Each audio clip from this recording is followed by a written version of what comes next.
Welcome. This will be a quiet journey, a slow unfolding through the history of banking, told not in numbers or battles, but in gestures trust, and the simple desire to exchange and keep and promise. We will not chase excitement here. There will be no rush of coins or crashing markets. Instead, you will hear about dusty ledgers, wax tablets, hands weighing silver in the light of a fading sun, and silent agreements made beneath temple roofs or across worn wooden tables. This story moves gently. It begins not in marble halls or golden vaults, but in clearings by rivers, among people who traded fish for salt or grain for firewood, where every deal required conversation, memory, and patience.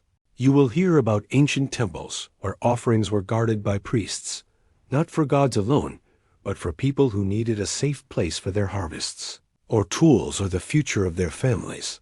You will walk through sunlit agoras and Roman forums and quiet Florentine streets where banking slowly grew from necessity to institution. And as we go, the sounds and textures will stay with you. The soft press of a seal into clay, the faint scratch of a stylus across wax, the hush of coins being counted at dusk.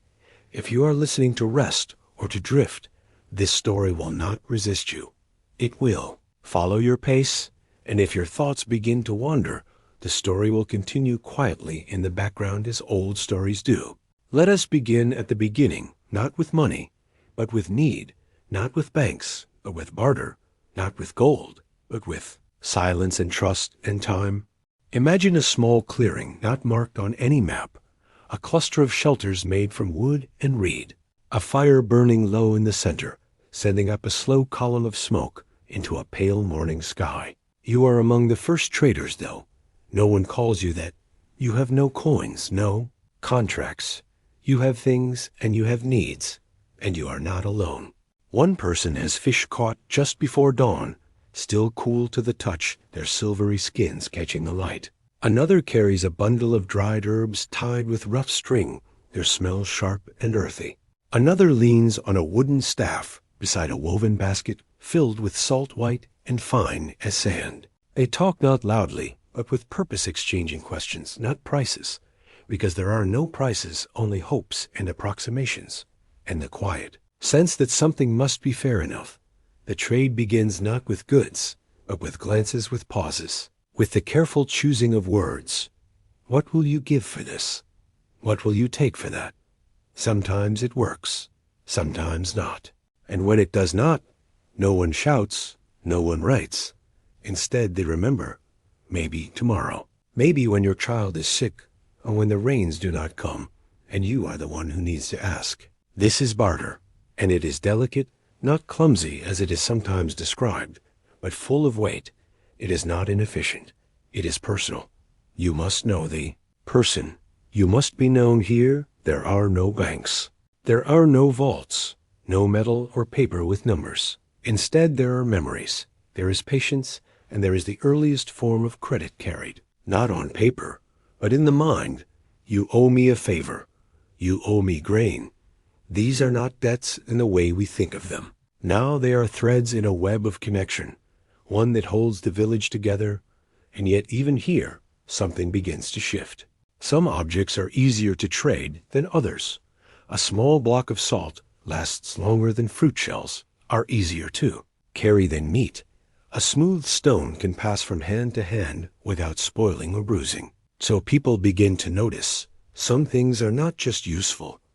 They are reliably useful, and slowly they take on a different weight.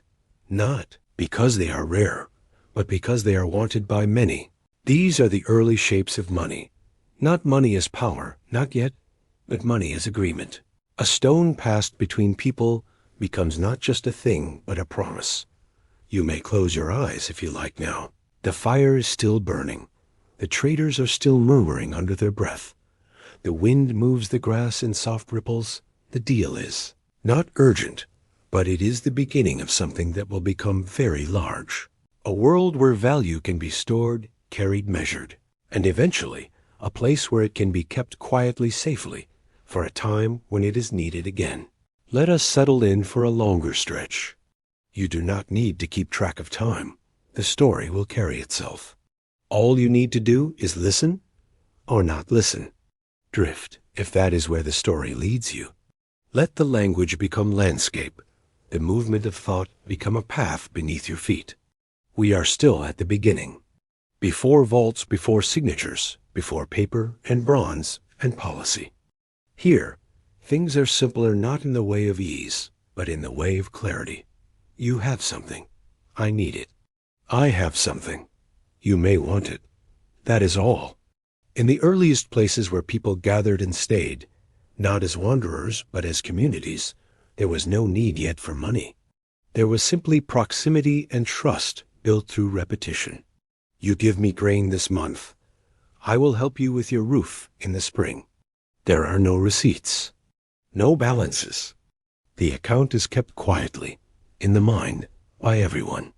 And because the group is small, this works. Memory is enough. And when it fails, the village reminds you. But as groups grew and needs became more complex, memory began to fray. There were too many names, too many exchanges. You could not always remember who had given whom what, and when, and whether it had been repaid. So people began to create tokens. Not yet currency, that would come later, but symbols of exchange. A smooth piece of bone, a carved bead, a stone shaped in a certain way. The object was not valuable in itself. Its value came from what it meant. You could give it to someone in exchange for something useful, and that person could give it again to someone else. This is not just trade. It is the earliest form of shared agreement, not just between two people, but across a whole group. These things begin to represent trust. You can feel the shape of such a token in your hand. Polished smooth from passing between many fingers, it holds no power on its own. And yet, somehow, everyone accepts it. This is where the story deepens. Because the moment the thing is valued not for what it is, but for what it stands for, that is the moment we begin to create systems. That is the beginning of money, the beginning of accounting, the beginning of banks. But we are not there yet. Now imagine you are walking beside a wide river. The banks are lined with reeds. The sky above is flat and pale and seems to stretch endlessly. The year is difficult to place. Perhaps 2,500 years before the Common Era. This is Mesopotamia, the land between rivers. And ahead of you rises a structure that does not look like a home, or a market, or a farm. It is taller, built of clay bricks, its lines more deliberate. A temple. It does not feel religious in the way we might imagine. There are no golden statues here, no choirs, but there is order. Columns of grain stacked neatly in dark storage rooms. Jars sealed with wax and marked with symbols. Clay tablets drying in the sun, each etched with lines of writing made by a stylus pressed into the soft surface. This is a place of worship, but it is also something else. A place where things are kept, where value is recorded, where people bring offerings not only to the gods, but for safekeeping. A farmer brings grain. A herder leaves wool. They are not giving these things away. They are storing them, entrusting them to the temple, because the temple is the only place strong enough, respected enough, to guarantee their return. In return, they are given a tablet, a small rectangle of clay with marks that tell a story, the story of the deposit, the name of the person, the amount, the date. That tablet is not edible, not wearable, not beautiful, but it is precious, because whoever holds it can come back to the temple and receive the goods. And if that person gives the tablet to someone else, say, in exchange for a cow, then that second person can present it and collect the stored goods. This is no longer barter. This is representative value. This is the quiet beginning of a bank. You can almost hear the sounds in the temple courtyard. The dry brushing of sandals on packed earth. The low murmur of voices. The soft tapping of styluses against clay. No coins, no shouting. Just a steady rhythm of recording. And that, perhaps, is the most important thing. Before banks became buildings, they were ledgers. Before vaults, there was memory made durable, not held in the mind, but in tablets and symbols and marks that outlasted the people who made them. As centuries passed, these practices spread, and they changed. They moved westward, across deserts and seas, through language and time. Now, let us walk again. You are in Athens. The air is drier, brighter. You hear more voices now. Laughter, argument, the familiar murmur of a city awake to itself. Here, the market is everything. It is the center of public life. And among the stalls of olives and fabric and painted pots, you find a man at a table, a trapezite. He does not shout for customers. He waits. His table is not for eating, but for counting. Small stacks of coins, scales, scrolls, ink. His hands move calmly. He does not bargain. He translates from one currency to another, from gold to silver, from silver to trust. And he does something more. He keeps money for others. He records what is deposited. And when the owner returns or sends someone else, he releases it. There are no locks, no passwords. There is only reputation. A trapezite who cheats his clients will not last long. And so he builds something stronger than a vault. He builds a name. Some say the Greeks were the first to think in abstractions, to ask what justice means or whether time can be measured. But they also thought deeply about trust, about the systems that hold a society together. A coin, they said, is not a piece of metal. It is a contract. It is a silent agreement between the one who makes it and the one who takes it. You sit for a while in the shade of the colonnade and listen, not just to the trapezite, but to the rhythm of trade, the scrape of coin on stone, the faint ticking of calculations done in the mind. No one rushes. There is no need. Value here is not speed. It is clarity. And this clarity will pass to others. In Rome, the bankers are called argentari. They are not priests, not philosophers. They are technicians of trust. Their records are kept on tablets and in contracts. Their words are used in court. Their judgments shape the flow of money through the veins of the empire.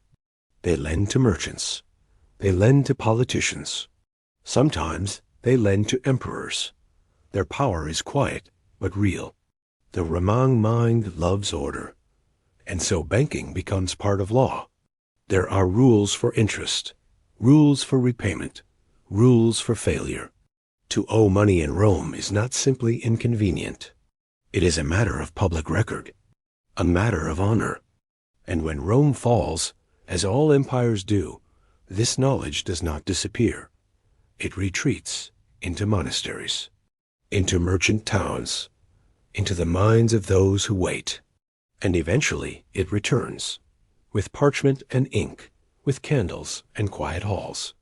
In Florence, in Venice, in Siena. But we will go there slowly. There is time. The journey is long. The light is soft. And history, like sleep, does not need to be hurried. Now we leave behind the marble roads and disciplined ledgers of Rome, not suddenly, but like a tide pulling back from the shore, slowly, imperceptibly. For a time, there is silence. Much of Europe grows quieter. The roads fall into disrepair. Cities shrink. Trade becomes local, cautious, tied to the harvest and the mood of the seasons. There are fewer coins now, fewer scribes. The sound of tablets being scratched gives way to the creaking of wooden carts and the voices of those who trade face to face, eye to eye, in small gatherings. The knowledge of contracts and interest and accounting does not vanish. It lingers in corners and monasteries where monks copy old Roman texts by candlelight, in the hands of Jewish merchants who carry it from one town to another, in the minds of travelers who remember how things once worked. It waits like a seed in winter soil. Then, slowly, trade begins to return. First along the Mediterranean, where ships again find their way from port to port.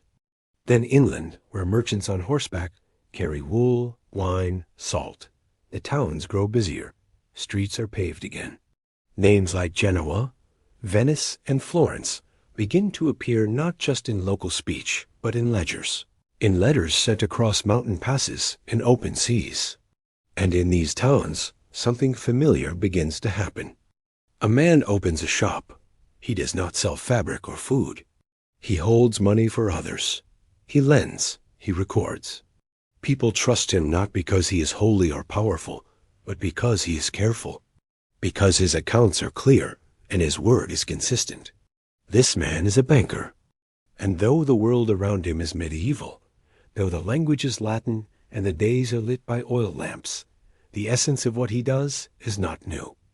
What is new is the scale. You are now in Florence, perhaps in the early 14th century. The city is stone and smoke and bells. Its streets are narrow. Laundry hangs from windows. But within these walls is a hum of industry. Looms clatter. Coins pass from hand to hand. And in the back rooms of certain houses, unmarked the casual eye numbers are written not on tablets now, but on paper. Paper, that fragile, soft material brought westward from the Arab world, made from linen and rags, easier to use than parchment, faster than carving in clay. The banker bends over his desk, writing with ink dark as night. Columns of numbers, names, promises. This is where the real transformation begins. Because the banker is no longer just a guardian of wealth. He is now a maker of systems. He invents new tools. The bill of exchange, which allows a merchant in Florence to pay another in Bruges without moving a single coin. The letter of credit, which guarantees a debt across borders. The double entry ledger, where every transaction is recorded twice, once as a credit, once as a debit, so that the balance is always clear. These tools are not dramatic. They do not shine. But they change everything. With them, trade becomes faster, safer, larger. And banks grow from single tables in back rooms into vast networks stretching across cities and countries. You can imagine the scene. A messenger arrives on horseback, his cloak dusty from travel. He brings a folded letter, sealed with wax. The banker breaks the seal. Inside, a list of prices in Antwerp, a request for payment in London, a note about a new partner in Barcelona. The banker nods. He turns to his clerk and begins to dictate. The room smells of ink and wax and old paper. Light comes in from a narrow window. The walls are lined with shelves, and the air is thick with the quiet of concentration. This is not noise. This is order. Among the most powerful of these banking families are the Medici. They begin with cloth, but they rise through credit. Their bank opens branches in Rome, Venice, Bruges, even London. They lend to kings. They fund popes. Their ledgers shape the fate of cities. And yet, even at the height of their influence, their power remains quiet. It lives in records, in pages that say who owes whom, in signatures, in seals, in a calm understanding that what is written carries the weight of gold. And through it all, the bankers do not shout. They do not march. They calculate. This is the age where money begins to move without moving. A promise becomes as good as coin. A signature becomes a kind of currency. And in this, the modern bank is born. Not a place where treasure is stored behind thick doors, but a place where trust is manufactured and managed. It is no longer about what you have. It is about what you are owed, what you can borrow, what you are willing to risk. The bank becomes a quiet engine beneath the surface of society. It funds ships, buildings, wars. It builds cathedrals, not with stone, but with loans. The banker is no longer the man in the market with scales. He is now a presence behind the curtain, whose pen can shift kingdoms. And yet, in the soft scratch of his quill, in the careful stacking of ledgers, in the dry rustle of parchment, there remains something familiar. A memory of that first moment, beside a river, where one person offered something, and another accepted, and the exchange bound them together for a time. History does not erase its beginnings. It carries them forward, quietly, constantly. And as the Renaissance dawns and the light returns, to Europe not just in art but in commerce, the bank becomes something woven into the very structure of life. You may pause here, or continue. Ahead lie new ideas. Paper money, central banks, credits, credit cards, algorithms. But for now, we are still among candles and parchment. Still among books written by hand. Still in a world where trust is not calculated by code, but by character. Still in a world that moves slowly enough to listen. The room is quiet except for the steady sound of the quill. Dip, scratch, pause, breathe. The banker does not look up often. His clerk sits beside him with a ledger open to a fresh page, the paper slightly. Rough the ink a rich black that dries into soft gray. The window above them is narrow and lets in just enough light to see the page without straining. Outside, the sound of hooves and wooden wheels over stone comes and goes like a slow tide. This is Florence, but it could be Siena, or Lucca, or Venice. The principles are the same. The banker is not simply storing money, he is turning it into motion. At the top of the page is a name, perhaps the name of a noble, or a merchant, or a guild. In the columns beneath a list of transactions, dates, sums, currencies, locations. Each line is a promise, each sum a story, and each entry an arrangement. That stretches far beyond this quiet room. There is something delicate about it all.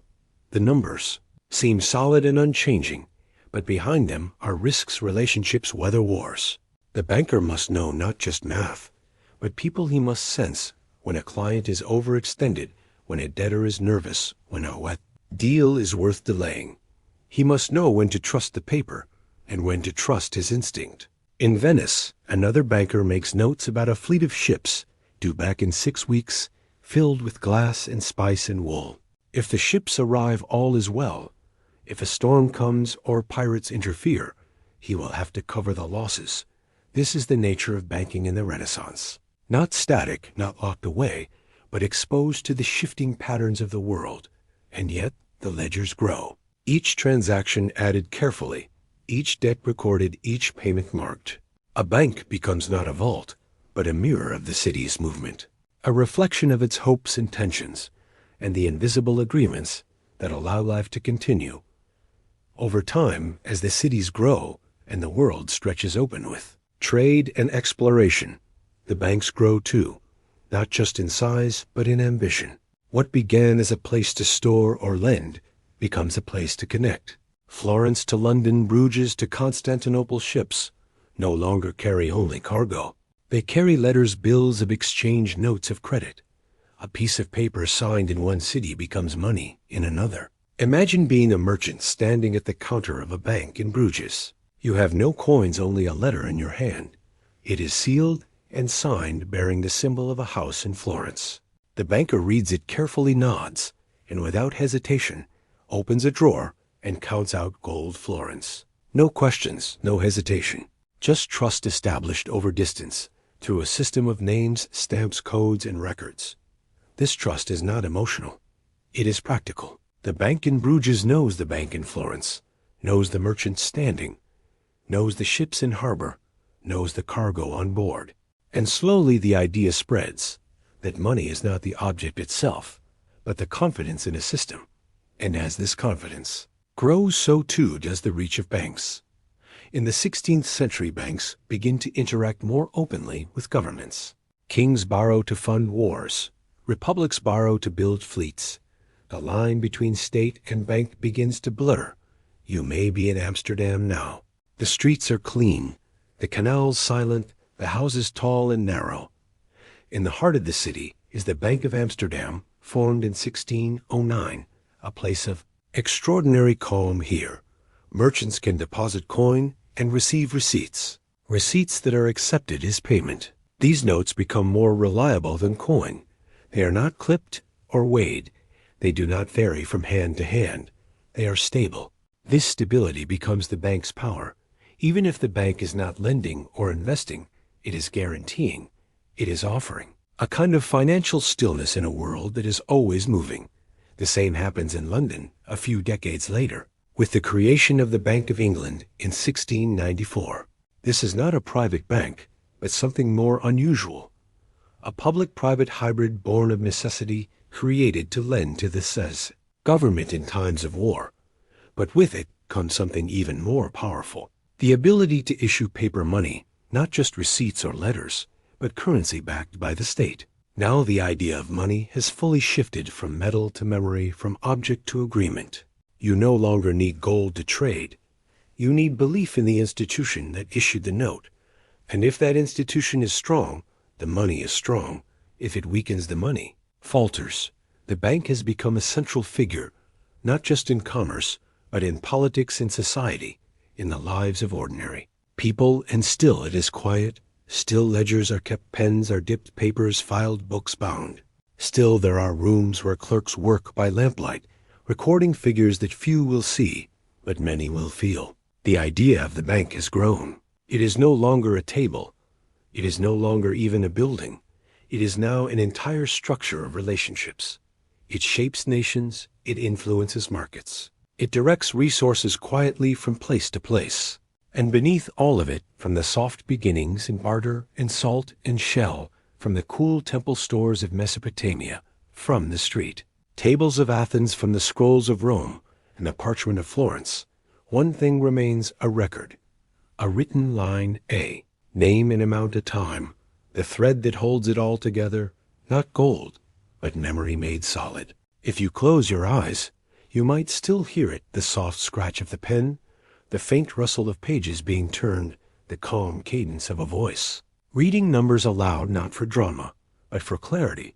This sound runs through history, unchanged, unaffected by revolution or invention. And it is still there, still now in the background, quiet but constant, waiting for the next line to be written. And so the pen moves again. Somewhere a clerk smooths a page with the back of his hand and writes the next name, the next sum, the next instruction. The ink is darker when wet. It shines for a moment before sinking into the fibers of the page. Another entry among thousands. Quiet, precise. The centuries keep turning. The forms of money change. Metal gives way to paper. Paper begins to fade into numbers on a screen. The movement becomes faster, but the rhythm remains. The same quiet structure. The same old purpose.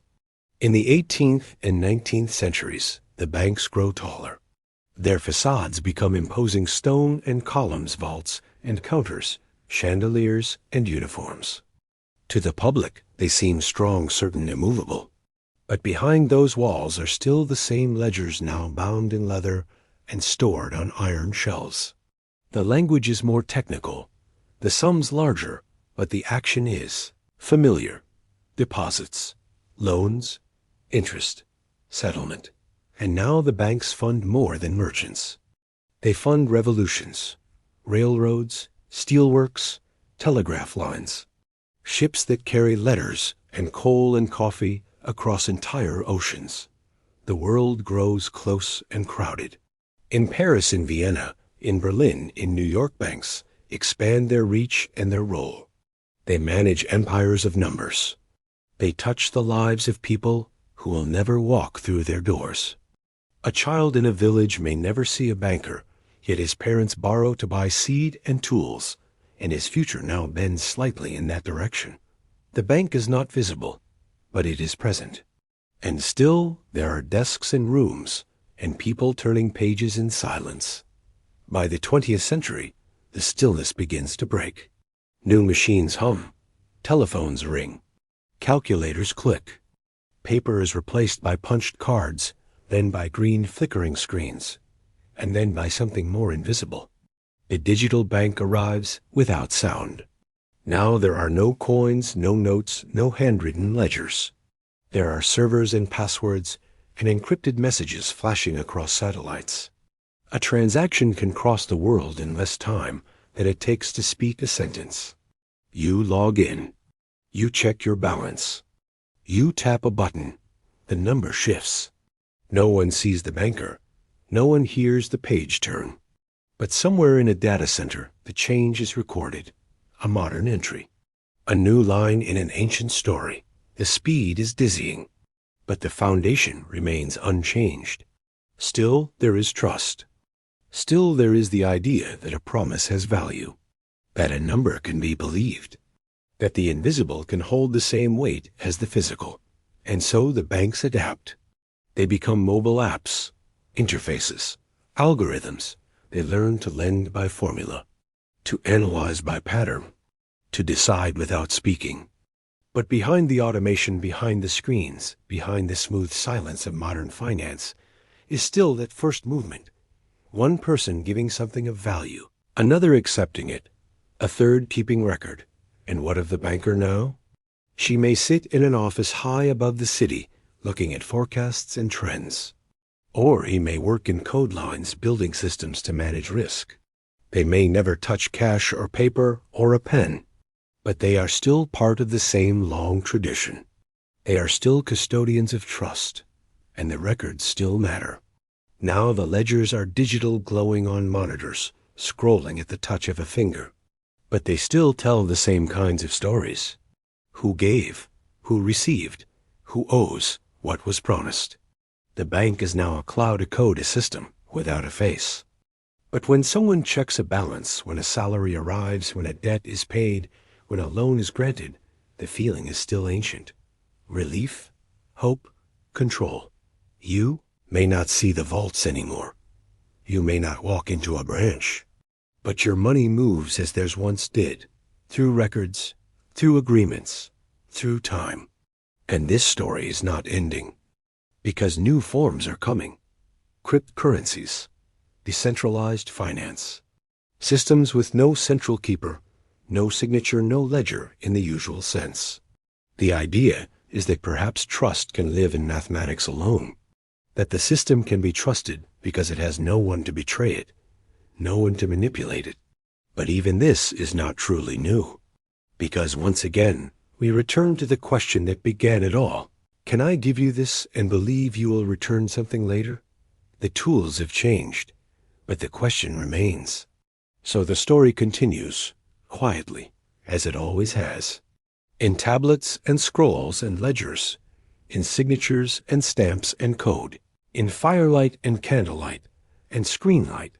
Wherever value moves and memory follows, there is banking. And wherever someone waits for what they are owed, there is a ledger. Even if it can no longer be seen, even if it exists only in the space between two people and the promise that still, after all this time, that promise means something. And still the promise holds. Even as the world becomes less tactile, less visible, even as our money disappears into servers and cloud storage, scattered across fiber optic cables and satellites, the act of trusting does not vanish. It adapts. It becomes quieter still, but no less profound. A bank today may not smell of parchment or wax.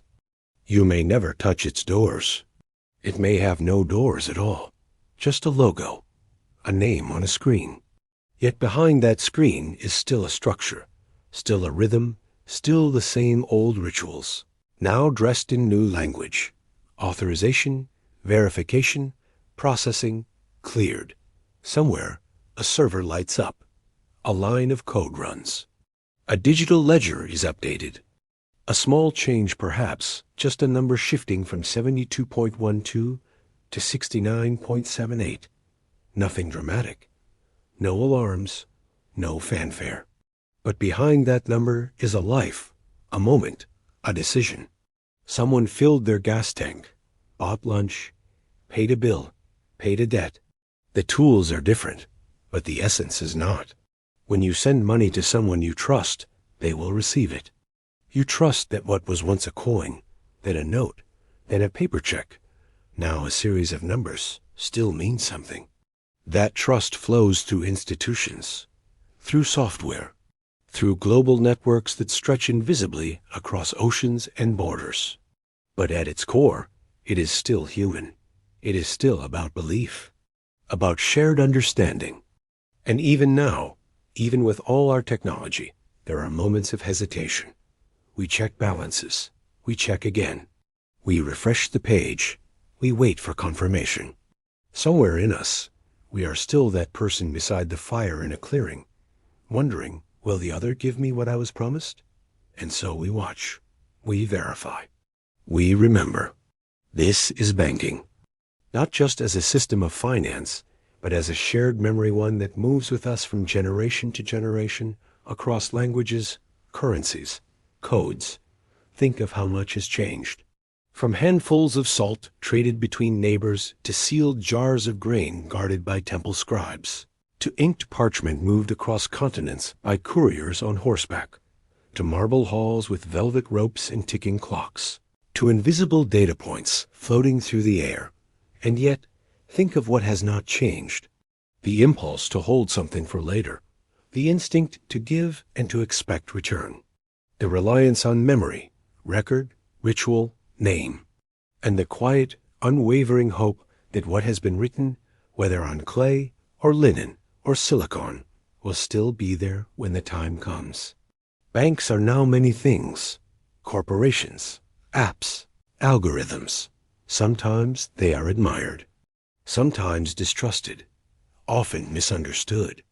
But beneath the complexity, they remain what they have always been: places where people negotiate with time, where we place something now to receive something later, where we measure not just what we have, but what we owe and what we hope for.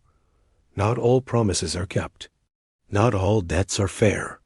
The story of banking includes collapse as well as order, greed as well as service. But that, too, is human. Still, through centuries of turmoil, invention, reinvention, and revolution, the quiet work of keeping accounts continues. The ledgers are no longer handwritten. The signatures are digital. The seals are encrypted. But someone somewhere is still keeping the record, still watching, still balancing the book. The world around us may feel noisy, fast, chaotic, but behind it all, the numbers still move slowly, one entry at a time. And if you listen closely, not with your ears, but with something older, you might still hear the gentle rhythm beneath it all. A soft scratch of a pen, a page turned, a breath taken, another name written, another promise kept. And so the story does not end. It becomes quieter. It becomes smaller.